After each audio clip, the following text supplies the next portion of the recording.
Imagine another you recreated, an exact copy from your looks to your mannerisms. Now imagine hundreds of you were created, all with the same look, sound, and walk. Today, when scientists think of cloning, they're often referring to the process of isolating a specific region of DNA and then replicating it using a vector. In this video, we're going to dive into the topic of cloning using E. coli cells. But before we jump in, what even is the point of cloning? Well, with cloning, a chosen DNA region can be further analyzed through other techniques such as sequencing. With that, the transformation of cells is a critical and versatile tool in genomic engineering. Now for technique. With cloning, a forward plasmid is introduced into the bacteria, which then replicates the target gene, making large quantities of the plasmid which contains our specific sequence of interest. Now you may be wondering, what's a plasmid?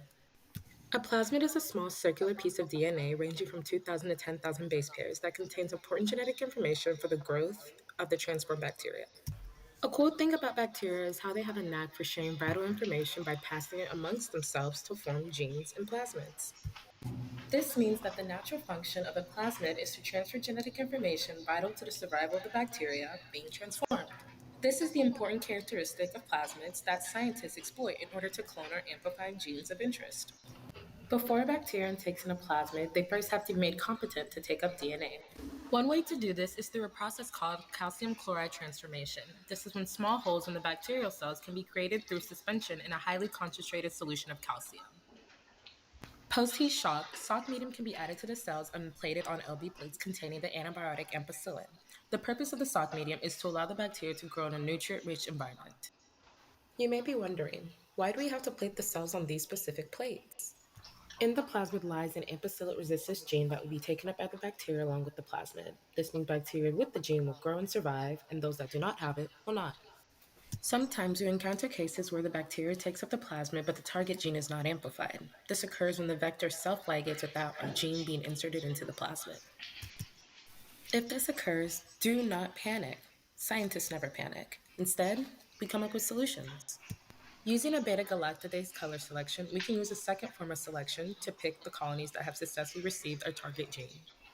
The beta-galactidase enzyme can catalyze the conversion of a colorless substrate, xgal, into a blue-colored product.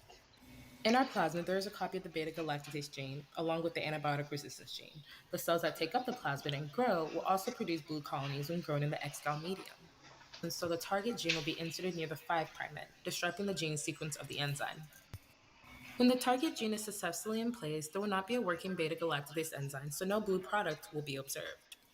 Using this method, we can be confident that the white colonies produced on our plates have both the plasmid and the gene of interest. Once these colonies are produced, they can be picked and amplified overnight in liquid culture, followed by cell lysis releasing their cellular contents, from which DNA plasmid can be extracted and collected. Upon collecting this DNA, we can perform further analytical techniques such as sequencing.